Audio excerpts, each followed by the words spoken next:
So now guys, we're going to look at how to connect to the Vatsim network with X-Pilot and making a flight plan and entering it into the MCDU. That's going to be the next video. So today we'll just focus on connecting to the network and making a flight plan with SimToolkit Pro. Let's get started, guys. Open up X-Plane, load into your departure airport. You can look on the map that I linked in the last video to find a departure airport that is covered with ATC, because it is a volunteer service and you won't find ATC everywhere you go. That's the dream though. Hopefully that will happen someday. But anyways, so we're in X-Plane. You click connect and we have to make a call sign.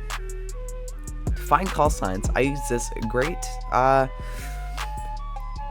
website called FlightAware. So we can enter our departure and we can enter our arrival, and it'll actually show the airlines and aircraft that fly this route.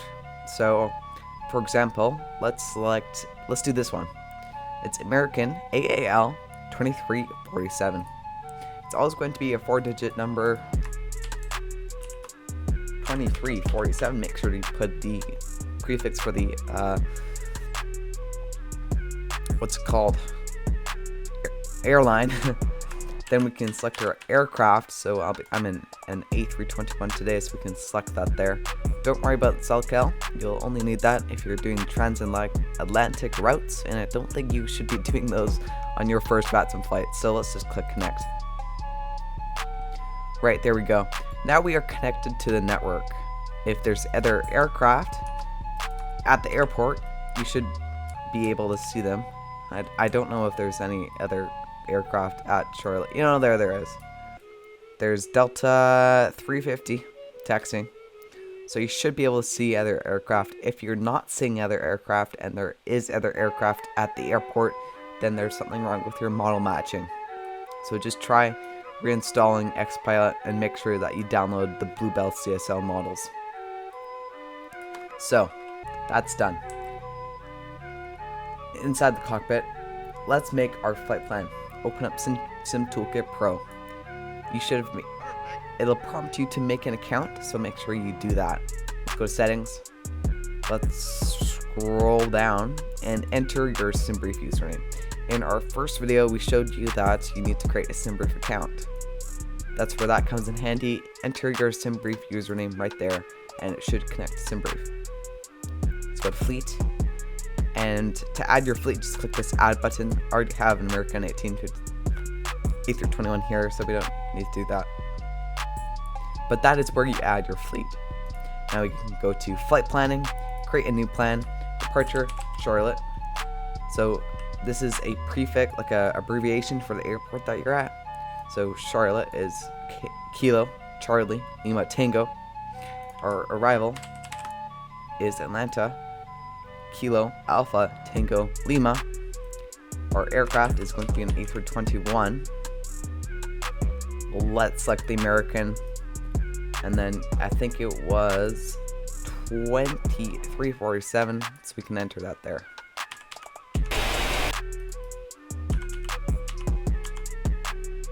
Taxi out time, let's just say 20 minutes. Taxi in time, 20 minutes. Passengers will do 120. Cargo, let's do 3,000. That's not very much, but whatever. And that's really all you need to enter. Generate flight plan. There we go.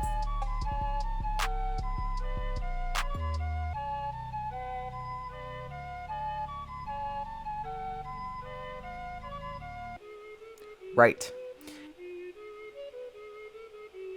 One other thing that you actually have to do is you have to click Prefile and go to Vatsim Prefile.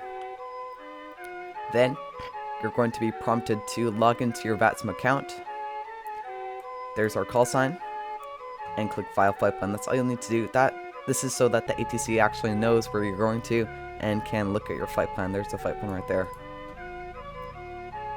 Now I'm going to be going through each of these waypoints and showing you exactly what it is. To fly on Vatsim, it is highly recommended that you have charts. Now to do this, you're going to have to subscribe to a service. This service is called Navigraph. go to products. We want the charts. So this will give you the stars and arrival, the SIDS and stars that you will be needing. But let's just click get started. I just want to see the products. Subscriptions. There we go. This is the one that you're going to need to get. You don't need to, but is highly recommended that you do, because or else you're going to be pirating FMS data, and you can find free chart services on the web. So that's definitely a possibility if you don't want to pay. Flight Planner Go is one of them, I think.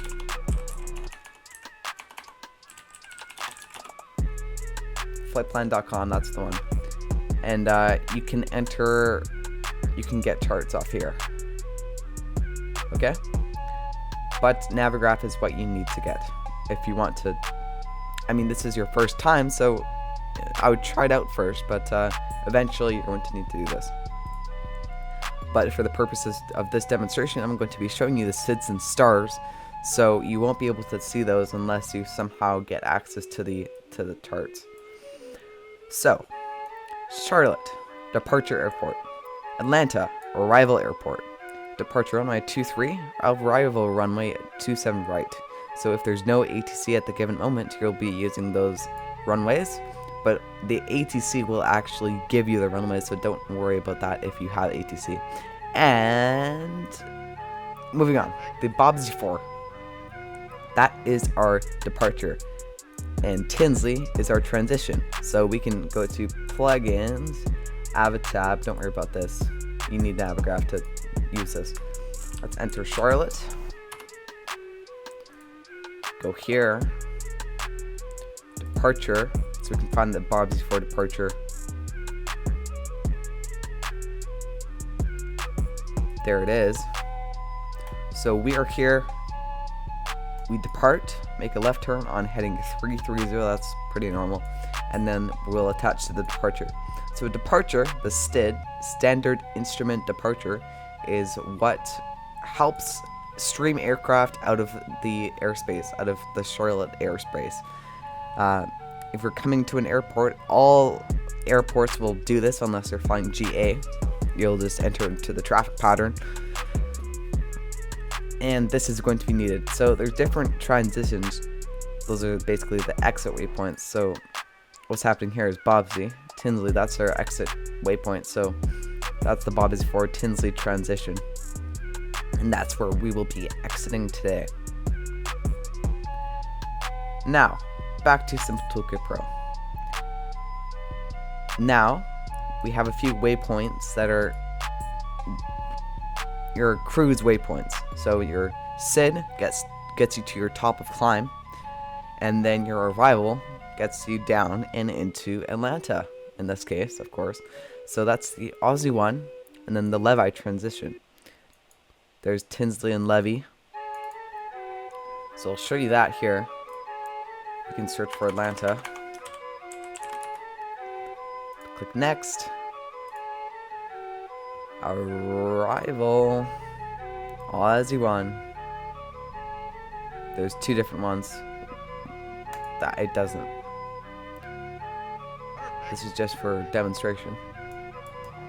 So what this does brings you to Aussie. That's the waypoint. There's a few others here, and that's the Levi. That brings you. That's your entry waypoint into the arrival. You take Levi, come down here, get to Aussie, and then you're funneled in to the runways. Each of these waypoints have altitudes that are set with them, so you have to be in those altitude constraints unless otherwise told so by ATC, so you have to be aware of that. Right. And that's about it, guys. That's how to make a flight plan and how to actually connect to the Vatsim network. Depends what you want to fly. There's different procedures for ATC and what to say based on if you're on in a GA aircraft, general aviation like Cessna or something like that, or if you're in a full-on airliner like this A321. So in the next video, I'm going to be showing you what to say to the ATC. I know, it may not be perfect. Many people do this differently. There's different ways you can say things, but I'll try my best to simplify it so that you guys know what to say and get in the air for the very first time on the Vatsim network. So stay tuned for those videos coming soon. I'll have to do a flight to actually show you how to say that stuff. So yeah, that's one thing. See you guys.